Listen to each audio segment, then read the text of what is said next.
CKD stock market news channel के अंदर आप सभी का बहुत बहुत स्वागत है। मेरे दोस्त, आज मैं आपके सामने बीएलएस इंटरनेशनल सर्विसेज लिमिटेड की बात करने जा रहा हूं। इस कंपनी से रिलेटेड मैं इन डेप्थ एनालिसिस करने की कोशिश करूंगा। पर मेरे दोस्त, अगर कोई आज इस चैनल पर नया जुड़ रहा है तो चैनल आप सब्सक्राइब कीजिएगा, और जो ऑलरेडी जुड़ चुका है इस चैनल से यानी कि सब्सक्राइब कर चुका है, वीडियो को लाइक जरूर कीजिएगा। यही कुछ मोटिवेशन है मेरे दोस्त जो आप इनडायरेक्ट तरीके से आप मुझे प्रोवाइड करते हो, जो कि मुझे प्रेरित करता है आपके लिए और अच्छा कंटेंट लाने का। मेरे दोस्त, अगर मैं इस शेयर के मार्केट कैप की बात करेंगे तो 8,991 करोड़ का इसका मार्केट कैप है, यानी कि एक मिड कैप कैटेगरी की ये कंपनी है।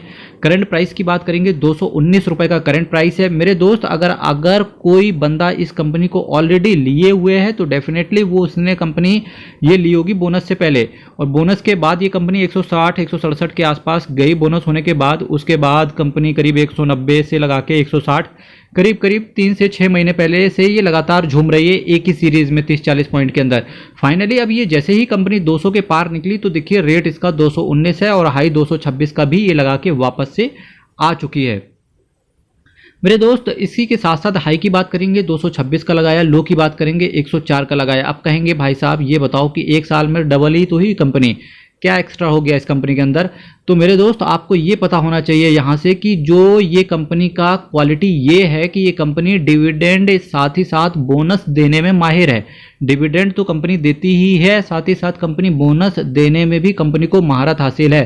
कंपनी ने 8 दिसंबर 22 को ही 1:1 का बोनस किया, एक के बदले एक शेयर दे दिया। उसके बाद 13 मई 22 को भी एक के बदले एक शेयर दे दिया।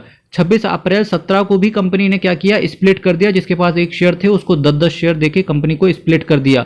उसके बाद इस कंपनी का प्राइस 226 रुपए ये बताता है कि भाई साहब अगर ये कंपनी वापस से अगर ये 300-350 या 400 की रेंज पे गई तो वापस से कंपनी बोनस दे देगी और इन्वेस्टर मालामाल हो जाएंगे।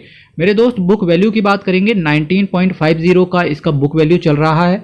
डिविडेंड कंपनी देती है, बहुत थोड़ा सा डिविडेंड देती है, तो इस कंपनी में केवल वही लोग हैं जो प्राइस का एप्रिसिएशन चाहते हैं, क्योंकि डिविडेंड केवल 0.23% का है।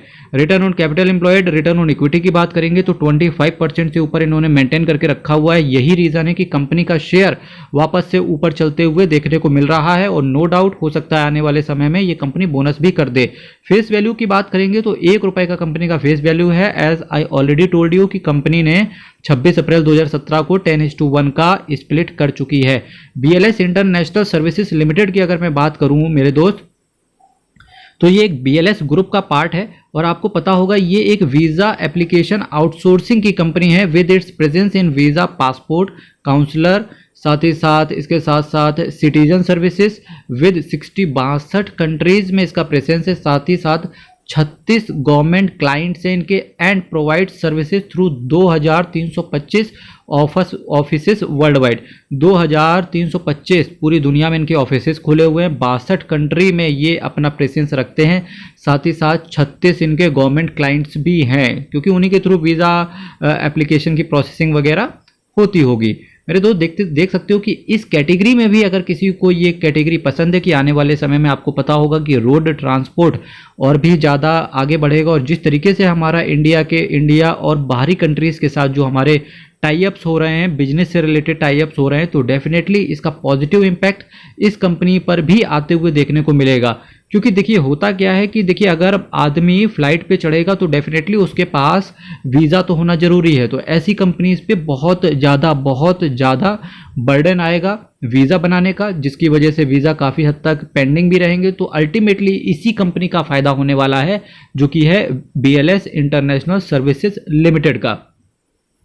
इसके साथ साथ मेरे दोस्त, अगर मैं जो फंडामेंटल्स की बात है, क्योंकि बिजनेस तो एक अलग चीज़ है, 50% बिजनेस का पार्टिसिपेशन होता है, 50% होता है मेरे दोस्त फंडामेंटल्स का। तो अब मैं बात करने जा रहा हूं आपके सामने फंडामेंटल्स की। सेल्स की बात करेंगे तो सितंबर, दिसंबर और मार्च 23 का देखिए, अभी जून क्वार्टर के भी रिजल्ट्स वापस से स्टार्ट हो जाएंगे, तो चैनल आप सब्सक्राइब कीजिएगा, क्योंकि सबसे पहले आपको बीएलएस इंटरनेशनल सर्विसेज लिमिटेड के वीडियोज आप तक पहुंच जाएंगे। बेल आइकन बटन को भी दबा के रख लेना। सेल्स की बात करेंगे 357 करोड़, 438 करोड़, 449 करोड़, उसके पहले 273 करोड़। लगातार कंपनी की सेल बढ़ रही है, और ये दिखाता है कि अगर ये मार्च 2023 में, और जिस हिसाब से शेयर प्राइस 200 से निकल के वापस से 226 के रेंज में जाते हुए देखने को मिला है, ऐसा लगता है कि 30 जून क्वार्टर के जो रिजल्ट आएंगे 449 करोड़ के ऊपर ही सेल जाने वाला है वापस से। एक्सपेंडिचर की बात करेंगे 372 करोड़ से 382 करोड़। तो जिस हिसाब से कंपनी का सेल्स बढ़ रहा है, सिमिलर कैटेगरी में ही कंपनी का एक्सपेंडिचर भी बढ़ रहा है। पर अच्छी बात यह है कंपनी की कि नेट प्रॉफिट निकाल के ला पा रहे हैं, बल्कि नहीं ला पा रहे हैं, बल्कि अच्छा निकाल के ला पा रहे हैं। जहां लास्ट क्वार्टर में 46 करोड़ का नेट प्रॉफिट था, इस बार इनका all time high net profit record हुआ, जो कि है 77 करोड़ का। ईपीएस की बात करेंगे 1.23 रुपीज़ का जहां ईपीएस था, अर्निंग पर शेयर था, वहीं इस बार 1.68 रुपीज़ का ईपीएस ये दिखा रहा है कि कंपनी के अंदर बहुत स्लो तरीके से अपमूव चल रहा है। और जब ये स्लोली कंपनियां चलती हैं तो डेफिनेटली शेयर का प्राइस बहुत तेजी से आगे बढ़ते हुए देखने को मिलता है। वैसा ही कुछ यहाँ से देखने को मिल रहा है। ईयर ऑन ईयर बेसिस पे अगर मैं बात करने की कोशिश करूं तो 850 करोड़ से 1516 करोड़ का सेल ये दिखाता है कि भाई साहब शेयर ऐसा लगता है कि वापस से, अगर मैं मार्च 2024 की बात करूं, अगर सेल यहाँ से 1500 करोड़ तो छोड़ दो, अगर ये 2000 करोड़ भी अगर ये पार कर गया मार्च 24 तक, तो डेफिनेटली ये शेयर प्राइस भी यहाँ से 4000 रुपए के गोते लगाते हुए देखने को मिलेगा। एक्सपेंडिचर की बात करेंगे 742 करोड़ से 1295 करोड़। नेट प्रॉफिट की बात करेंगे 111 करोड़ से 240 करोड़। तो नेट प्रॉफिट डबल तो नहीं, पर ऑलमोस्ट वहीं तक पहुंचते हुए देखने को मिला है। ईपीएस की बात करेंगे 2.72 से 4.89 का ईपीएस हो गया, जो कि दिखाता है कि कंपनी मजबूत स्थान रखती है फंडामेंटल्स के क्षेत्र में। अगर मैं कंपनी के बिजनेस की बात करूं तो बिजनेस में भी कंपनी एक अच्छी महारत हासिल किए हुए है। शेयर कैपिटल भी दिखाता है कि भाई साहब 10 करोड़ से 41 करोड़ का शेयर कैपिटल हो गया। रिजर्व एंड सरप्लस की बात करेंगे, पहले ये कॉलम रिजर्व एंड सरप्लस के नाम से जाना जाता था, अभी फिलहाल ये कॉलम जाना जाता है रिजर्व्स के नाम से, क्योंकि कंपनीज एक्ट में जो शेड्यूल 3 के हिसाब से बैलेंस शीट बनती थी उसमें थोड़े से अमेंडमेंट किए गए हैं। रिजर्व्स की बात करेंगे 560 करोड़ से 762 करोड़ का हो गया। सबसे अच्छी चीज कंपनी के अंदर यह है कि कर्जा एक ऐसा दलदल है जो कंपनी को नीचे की तरफ घसीटता रहता है, क्योंकि और इस कंपनी ने ऐसा काम किया है कि कर्जे को ऑलमोस्ट खत्म ही कर दिया है। केवल सिमिलर कैटेगरी में लीज लाइबिलिटी है, यानी कि कंपनी के जो ऑफिसेस हैं उन्होंने लीज पर लिए होंगे, तो और लीज लाइबिलिटी भी कंपनी ने कम करते हुए देखने को मिला है। तो अब ये कोशिश कर रहे होंगे कि जो भी कंपनी के नए ऑफिसेस खुल रहे हैं तो डेफिनेटली या तो नए ऑफिसेस या जो कंपनी के पास एग्जिस्टिंग ऑफिस थे उनको कंपनी वापस से खरीद के खुद के ऑफिसेस में कंपनी मतलब अपना बिजनेस को रन करे। तो दिख रहा है यहाँ से सब कुछ पॉजिटिव चीज़ है। और यहाँ से देखिए कैश फ्लो में भी पॉजिटिव देखने को मिल रहा है कि ऑपरेटिंग एक्टिविटी कंपनी की वो एक्टिविटी होती है कि कंपनी अपने कोर बिजनेस से कहाँ से प्रॉफिट जनरेट कर पा रही है। तो देखिए कोर बिजनेस से कंपनी 261 करोड़ का ऑपरेटिंग एक्टिविटी से कैश जनरेट कर रही है। और इन्वेस्टिंग एक्टिविटी चूंकि नेगेटिव है, यानी कि इन्होंने इन्वेस्टमेंट पर भी फोकस कंपनी कर रही है, जो कि बहुत अच्छी चीज़ है।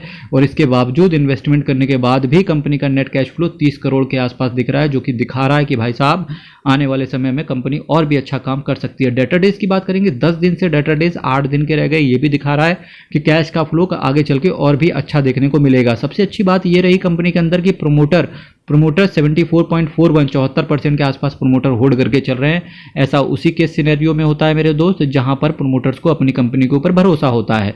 एफआईआईस की बात करेंगे, एफआईआईस कंपनी का खाली करके गए हैं स्टेक। डीआईएस की बात करेंगे, डीआईएस सिमिलर कैटेगरी में मेंटेन किए हुए हैं स्टेक। पब्लिक की बात करेंगे 17.30 से 17.92% पब्लिक ओन करके चल रही है। अदर्स की बात करेंगे 0.05% अदर्स ओन करके चल रहे हैं।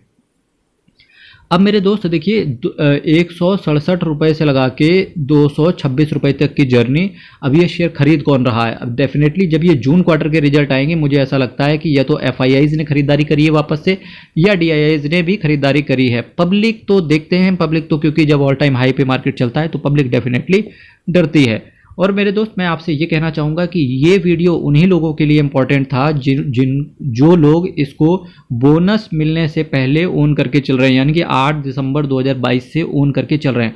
अब जैसे इस वीडियो को देखने के बाद काफ़ी सारे लोग ललायत हो जाएंगे कि भाई साहब दौड़ के पकड़ लें, पर आपको एक चीज़ और ध्यान देनी पड़ेगी यहाँ से कि स्टॉक मार्केट भी ऑल टाइम हाई पर चल रहा है।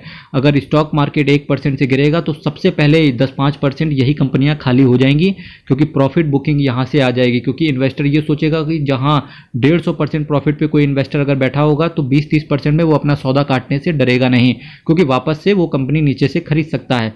तो कृपया सोच समझ के जाएं। फिर भी अगर आपको फिर भी बहुत ज़्यादा ये कंपनी अगर पसंद आ रही है या अगर आप विचार करने की चेष्टा रख रहे हैं तो जितना भी आपके पास पैसा हो उसका केवल अभी 20% ही डिप्लॉय करें। मेरा तो यही मानना है कि जब ऑल टाइम हाई पे मार्केट चले, भले ये मार्केट यहाँ से 50,000 पहुँच जाए, कोई दिक्कत नहीं है, क्योंकि अगर मार्केट गिर गया तो डेफिनेटली वहाँ से साल 2 साल तक के लिए फंसे रह जाएंगे। पर आपको क्या करना है, केवल एसआईपी के माध्यम से थोड़ा थोड़ा करके इन्वेस्टमेंट करते रहिए, 20-20% तक क्वांटिटी डिप्लॉय करते रहिए और ऐसे ही आपका पैसा स्टॉक मार्केट में बनेगा। लेट लतीफ़ ही सही, पर पैसा आपका बनना चाहिए, पैसा जाना नहीं चाहिए।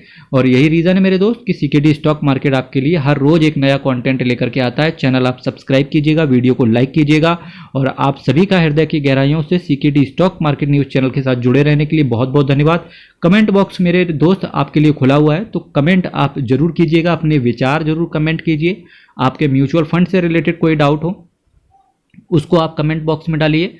और फर्दर आपके अगर कमेंट बॉक्स से आपके डाउट क्लियर नहीं हो रहे हैं तो आप मेरे डिस्क्रिप्शन बॉक्स में जाइए, सबसे पहले डिस्क्लेमर पढ़िए और डिस्क्लेमर पढ़ने के बाद नीचे मेरा मेल आईडी लिखा हुआ है, आप मेल पर मुझसे डायरेक्ट कनेक्ट कर सकते हैं। मेरे दोस्त कल फिर आपके साथ मिलेंगे, सेम टाइम सेम चैनल, तब तक के लिए बहुत बहुत धन्यवाद।